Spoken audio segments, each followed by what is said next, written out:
বিট্টুকে নিয়ে আমার ভীষণ ভীষণ ভয় হয়।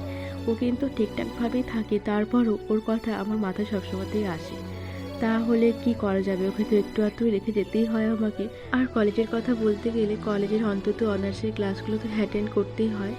যটাই ক্লাস থাকুক না কেন মোটামুটি অ্যাটেন্ড তো করতেই হবে অনার্সের ক্লাসে। আর দেখবেন একটা যে কোনো সাবজেক্টের প্রতি যখন আপনি প্রফেসরদের কাছ থেকে লেকচার শুনবেন তখন আপনার উৎসাহটা যেন আরও বিশেষ করে বেড়ে উঠবে। আমি ইতিহাসের ছাত্রী হই, এটা আমার বিশেষ একটা অভিজ্ঞতা। আর সব সাবজেক্টেই আশা করি এটা হয়। এই দেখেছেন বকবক করতে করতে আমি একদম একটা বিষয়ের মধ্যে প্রবেশ করে ফেলেছি। যাকে চলুন, এই যে এনাকে দেখছেন, এনার প্রতি আমার একটা অদ্ভুত মায়া জন্মে গিয়েছে, যার কারণে ওকে রেখে গেলে আমার মাথার মধ্যে অনেক রকম চিন্তা ঘোরাফেরা করে।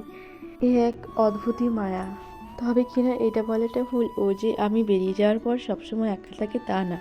বাড়িতে যখন কেউ থাকে না তখনই শুধুমাত্র একা থাকে, তাও আবার 2 ঘন্টার জন্য, কখনো 1 ঘন্টার জন্য, এর বেশি কিন্তু একেবারেই না। এর মধ্যেই আমার মাথার মধ্যে অনেক রকম চিন্তা ঘোরাফেরা করে যে ও কী করছে এখন।